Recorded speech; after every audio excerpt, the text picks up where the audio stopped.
Þá er tekið fyrir 4. dagskrármálið, almannatryggingar, frumvarp, 38. mál á þingskjali 38, 1. umræða. Til máls tekur hv. 11. þingmaður Reykjavíkurkjördæmis norður, Halldóra Mogensen. Forseti, ég mæli hér fyrir frumvarpi til laga breytingu á lögum almannatryggingar eða því sem snýr að frítekjumarki vegna atvinnutekna við útreikning tekjutryggingar. Þetta er frumvarp sem hefur það markmið að festa varanlega í sessi frítekjumark örorkulífeyrisþega vegna atvinnutekna við útreikning tekjutrygginga. Meðal þeirra greiðslna sem örorkulífeyrisþegar hljóta er svonefnd tekjutrygging, en tekjutrygging er form greiðslna sem skal greiða þegar tekjur lífeyrisþega eru undir ákveðnu marki, svonefndu frítekjumarki. Við ákvörðun á því hvort einstaklingur eigi rétt á tekjutryggingu er litið til allra tekna hans að undanskildum greiðslum frá Tryggingastofnun, húsaleigubótum og fjárhagsaðstoð sveitarfélaga. Samkvæmt núgildandi lögum almannatryggingar skerðast tekjur lífeyrisþega af atvinnu þegar tekjurnar eru yfir frítekjumarkinu. Í núgildandi lögum er frítekjumark tilgreint sem 300.000 kr. á ári. Það eru 25.000 kr. á mánuði. Það er upphæð sem mætti kalla grunnupphæð frítekjumarks, en undanfarin ár hefur hækkun frítekjumarks verið haldið við með setningu bráðabirgðaákvæða. Raunverulegt frítekjumark hefur frá 2009 verið 1.315.200 kr. á ári, en sú fjárhæð hefur verið endurnýjuð árlega með setningu nýs bráðabirgðaákvæðis. Það ástand sem ríkir í dag er þannig að venja hefur myndast fyrir því á hverju ári að með misjafnan tíma til stefnu til áramóta er samþykkt framlenging á þessu bráðabirgðaákvæði sem kemur í veg fyrir að frítekjumark lækki úr því sem það er nú, en það eru 109.600 kr. á mánuði í 25.000 kr. á mánuði. Með þessu eru öryrkjar settir í þá stöðu að vera í algjöru óvissu hverjar tekjur þeirra kunna vera nokkrar vikur eða daga fram í tímann. Þessari framkvæmd fylgir gríðarleg óvissu og óöryggi og margir öryrkjar hafa lýst því að þessi framkvæmd valdi þeim miklum kvíða. Það er skylda okkar hér að binda enda á þessa óvissu og tryggja öryrkjum fyrirsjáanleika í tekjunum sínum. Með frumvarpinu er lagt til að grunnupphæð frítekjumarks vegna atvinnutekna við útreikning tekjutryggingar í B-lið 2. málsgrein 16. grein breytist úr 300.000 kr. í 1.315.200 kr. og öryrkjum verði þannig tryggt varanlega það frítekjumark sem þeir hafa búið við undanfarin ár. Forseti, þetta frumvarp er einfalt og það ætti ekki að vera neinn ágreiningur það hér í þingheimi, ég vona ekki. Og sú réttarbót öryrkja sem hér er lögð til er ekkert minna en sjálfsögð. Við erum einungis að festa í sessi það sem er gert með bráðabirgðaákvæði á ári hverju og þar með losna við þessa óvissu og óöryggi. Að lokum skal það nefnt að þetta frumvarp var lagt fram á síðasta ári og því miðast gildistaka þessi 1. janúar þessa árs og ég mun því leggja til að sú dagsetning muni uppfærast í 1. janúar 2019 við meðferð málsins í nefndinni. Þá tekur til máls hv. 10. þingmaður Reykjavíkur norður, Ólafur Ísleifsson. Herra forseti, ég vil þakka hv. flutningsmanni og meðflutningsmönnum hennar fyrir þetta frumvarp. Ég vil leyfa mér að taka undir hér lokaorð í framsöguræðu flutningsmanns. Þetta er ákaflega einfalt mál. Þetta er í raun og sanni sjálfsagt réttlætismál. Það er oft talað um það í sambandi við atvinnureksturinn að þau fyrirtækin þurfa að geta búið við fyrirsjáanleika. Það er mjög skiljanlegt og eðlilegt sjónarmið og hefur oft afar mikið vægi í umræðum í atvinnumálum, herra forseti. Hér er verið að tala um fyrirsjáanleika og öryggi sem að snýr að fólki sem að er í þeirri stöðu sem að þetta frumvarp fjallar um. Það er auðvitað alveg sjálfsagt mál að það búi við öryggi og fyrirsjáanleika sem að hægt er að tryggja eins og með því sem hér er lagt til að gera varanlegt það sem áður hefur verið teknar ákvarðanir frá ári til árs. Þannig að ég leyfi mér að vænta þess að þetta sjálfsagða réttlætismál fái greiða leið í gegnum þingið. Fleiri hafa ekki hvatt sér. Þakkið. Til máls tekur hv. þingmaður Alex Búrov Stefánsson, 9. þingmaður Reykjavíkur suður. Virðulegur forseti. Með þessu frumvarpi er verið að ræða eitt mjög mikilvægt mál og það er frítekjumark fyrir öryrkja. Sá sem hér stendur, hann er alinn upp af einstæðri móðir sem er öryrki og var með okkur 3 börnin og þekki að eigin raun þann mannauð sem býr í öryrkjum og ég fullyrði það að öryrkjar eru auðlind. Það á ekki að hefta aðkomu öryrkja að samfélaginu. Við eigum að fagna því að öryrkjar vilji taka þátt í vinnu og þess vegna er þetta mál mér einkar svona hugleikið. Leið þá bara minna það að hér vantar fólk í vinnu allt land og öryrkjar fái félagslegan stöðugleika með því að eiga kost á þess að taka þátt í vinnumarkaðnum að því leyti sem þeir treysta sér til. Það er á fullu sambærilegt við það sem að Norðurlöndin gera þessu máli. Takk.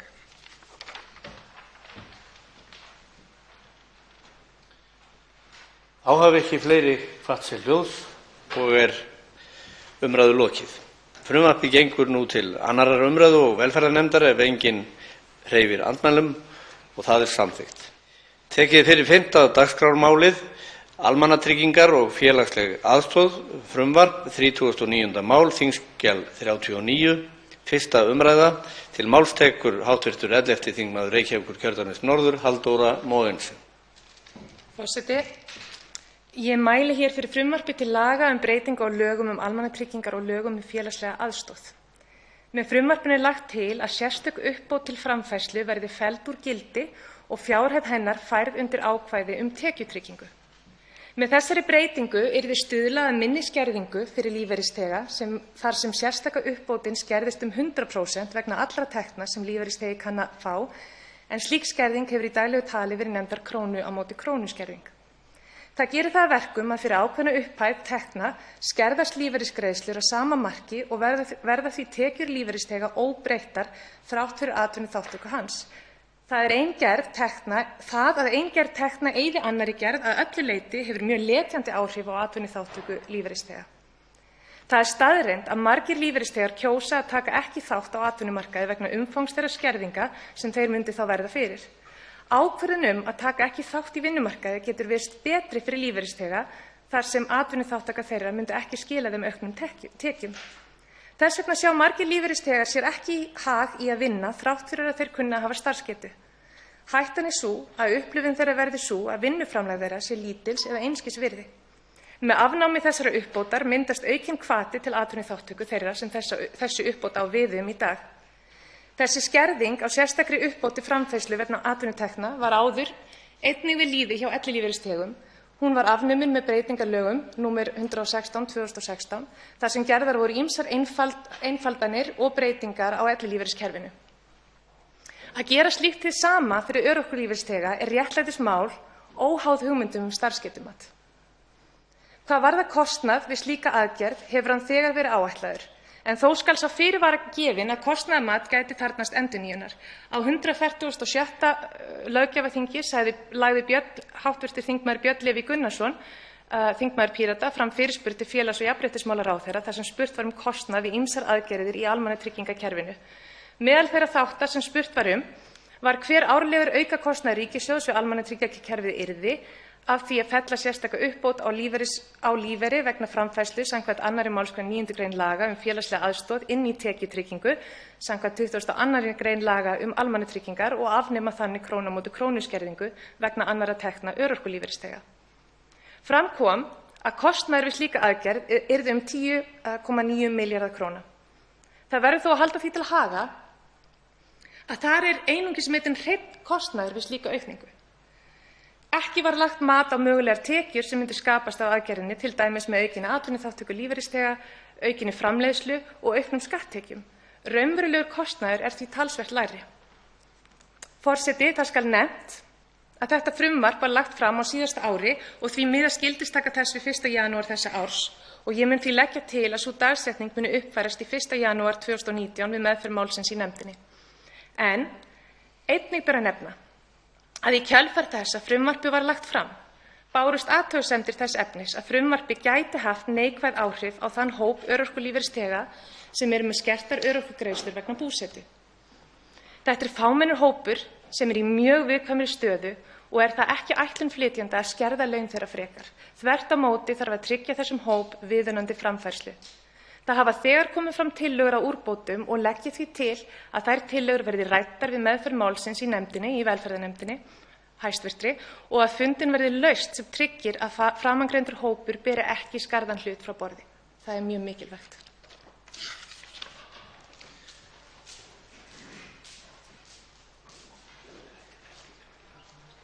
Þá tekur til máls hv.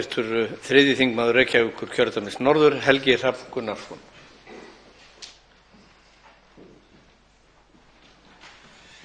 Virðulegi forseti, ég ætla aðeins að fjalla þetta mál. Það koma stundum fram hugmyndir og tillögur að umbótum á almannatryggingakerfinu sem ég kalla tækifæri, vegna þess að það eru breytingar sem kosta lítið og jafnvel ekkert en hins vegar geta haft frekar mikil áhrif. Það er tiltölulega sjaldgæft í almannatryggingakerfinu vegna þess að þetta er risavaxið kerfi, þetta er ofboðslega kostnaðarsamt kerfi, eðli málsins samkvæmt, og þess vegna getur verið mjög erfitt í raun og veru að leiðrétta það ýmsa óréttlæti sem þar fyrir finnst.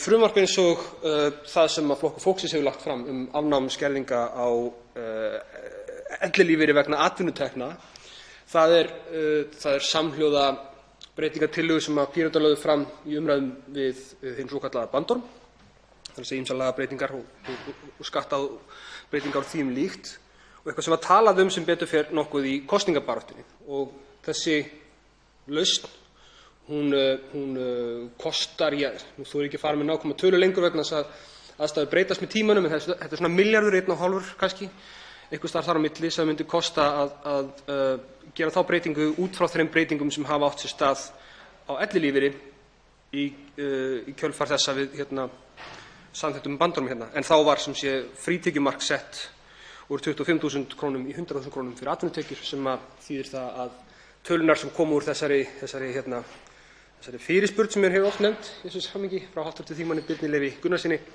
tölunar í því svari er ekki lengur réttar miðað við stöðuna í dag, en staðan í dag er skárri hvað varðar tölur, þannig að þetta eru lægri upphæðir hvað varðar þá breytingum heldur var áður, en í svarinu við þeirri fyrirspurn kom fram að þetta verði 2,5 milljarðar. Frumvarpið sem hv. þingmaður Halldóra Mogensen mælti fyrir hérna áðan er mjög einföld breyting sem kostar nákvæmlega 0 krónur og breytir nákvæmlega engu útgjöld ríkissjóðs, vegna þess að það er einfaldlega verið að festa í sessi eitthvað sem er nú þegar gert árlega með bráðabirgðaákvæði. Þetta var líka tillaga sem við lögðum fram í umræðu við bandorm, en henni var því miður hafnað. Ég held að það sé að hluta til vegna þess að fólk hafi hreinlega ekki kynnt sér tillöguna nógu vel. Ég óttast að það sé það sama með þessa tillögu sem var mælt fyrir hérna áðan, en það ætti enginn að vera á móti þessari tillögu, vegna þess að það eina sem hún gerir er að róa fólk sem annars hefur áhyggjur af því að þetta bráðabirgðaákvæði verði ekki framlengt. Þetta frumvarp hins vegar, ég nefni þetta vegna þess að þetta frumvarp kostar þó nokkuð mikið af því, kostar 10,9 milljarða. En það er að vísu útgjöld sem er fyrirséð ef ekki er tekið tillit til þeirra tekna sem koma það á móti í formi aukinni atvinnuþátttöku öryrkja. Og það leiðir hugann, allavega minn huga, að atvinnuþátttöku öryrkja. Það virðist kannski í fljótu bragði rökrétt, vegna þess að almannatryggingakerfið er allavega, eftir því sem flestir sem ég tala við telja, hugsað fyrir fólk sem getur ekki unnið, er með skerta starfsgetu, getur kannski unnið eitthvað, og þetta er mælt, þetta er einhvern veginn mælt og einhvern hátt sem ég kann ekki mikil deili á, en sem sé, þannig að maður getur verið svo sem 75% öryrki eða 100% öryrki eða hvað eina.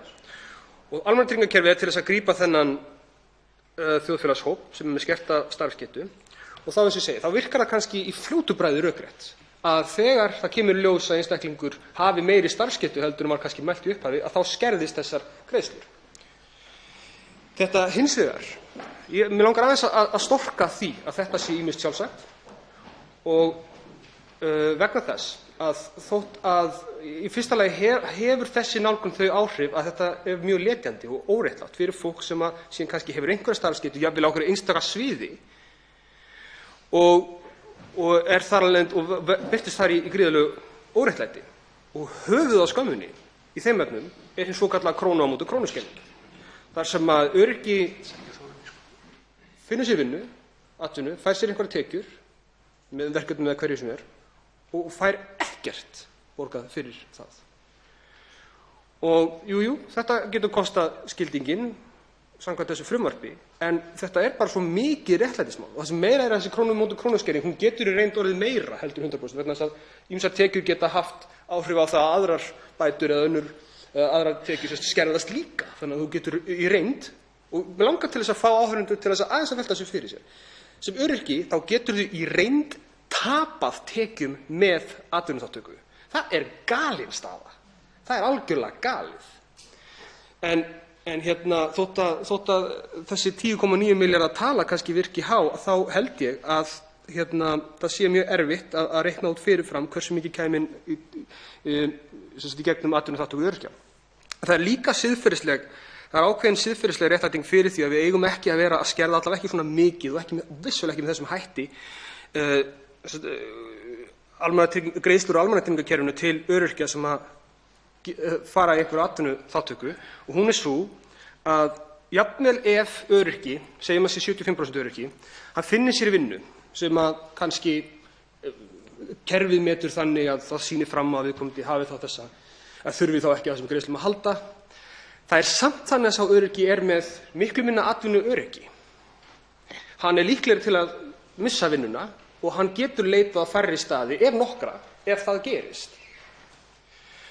Þannig að það er alveg eðlilegt að fólk sem er metið öryrkjar upp á einhverju marki taki þátt af og til, allavega, jafnvel oft, taki þátt í atvinnulífinu án þess að það skerðist og án þess að það sé metið þannig að það sé á einhvern þátt minni öryrkjar.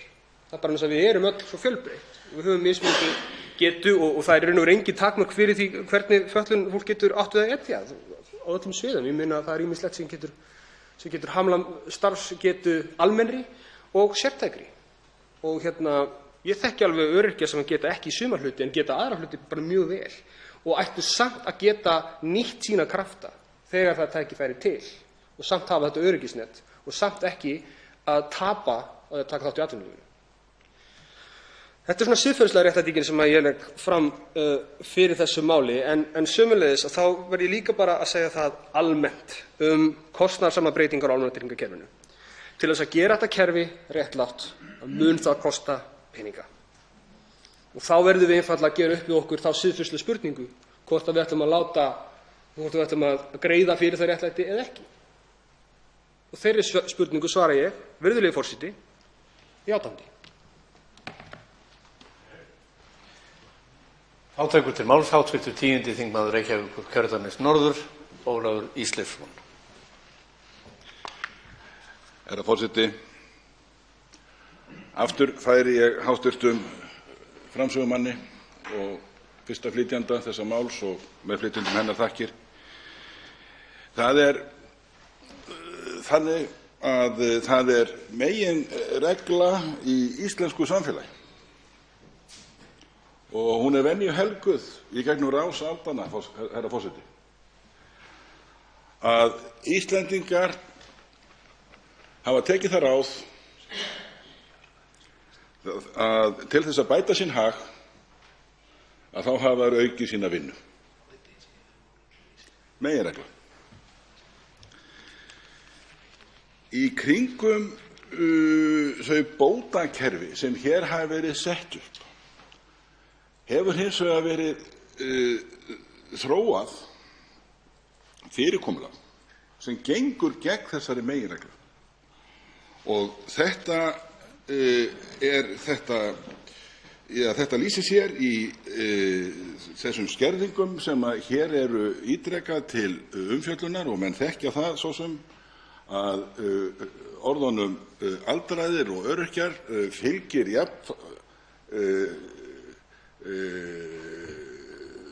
fylgir oft orðið skerðingar eins og menn þekkja. Hér er leitast við að vinna gegn því með þessu frumvarpi. Þessi skerðingarátta, hún hefur kannski náð sínu hámarki í því hugtaki sem hér kemur fyrir í greinargerð og það er með þessari svokölluðu krónu fyrir krónu skerðingu. Og jafnvel ef menn vilja taka þetta ennþá lengra, og það er það eins og síðasti ræðumaður, hv. þingmaður Helgi Hrafn Gunnarsson vék að svo gæti jafnvel farið inn í þessu skerðingakerfi öllu saman að menn yrðu af tekjum fyrir það og skertu sinn hag með því að auka sína vinnu. Þetta sjá náttúrulega allir menn að nær engri átt. Auðvitað ber að haga allri uppbyggingu bótakerfa og þeirra úrræða sem að hið opinbera hefur til þess að styðja við bakið á þeim sem að falla undir þessi kerfi, þannig að þeir hafi hvata, þeir sem hafa vilja og getu til þess að fara út á vinnumarkaðinn með öllum þeim ávinningi sem það hefur fyrir einstaklinginn, sömuleiðis ávinning fyrir ríkissjóð af auknum skatttekjum. Auðvitað eiga þessi kerfi að fela í sér hvatningu til slíks frekar heldur en að letja til slíks. Reyndar er það svo, herra forseti, að við komum ítrekað að því í umræðum hér mál af þessu tagi að hinn metni fjárhagslegi kostnaður við umbætur í þessu, að hann er jafnan gefinn upp sem ein tala sem að sjaldnast felur í sér að tekið er tillit til þeirra áhrifa fyrir ríkissjóð að fólk fari út að vinna. Við höfum til að mynda rekist á þetta í umræðum það mál sem við í Flokki fólksins og reyndar fleiri hafa beitt sér fyrir hér varðandi að fella brott þetta frítekjumark. Þar er jafnan gefin upp tala kostnað fyrir ríkissjóð án þess að minnsta tillit sé tekið til þess ávinnings, þess fjárhagslega ávinnings sem aukin atvinnuþátttaka leiðir af sér. Ég tel að hér sé réttlætismál að ræða og leyfi mér að láta í ljósi þá von og ósk að þetta frumvarp fái þann stuðning hér á Alþingi, herra forseti, sem það verðskuldar. Fleiri hafa ekki kvatt sér hljóðs og er umræðu lokið. Frumvarpið gengur nú til 2. umræðu og velferðarnefndar ef enginn hreyfir andmælum.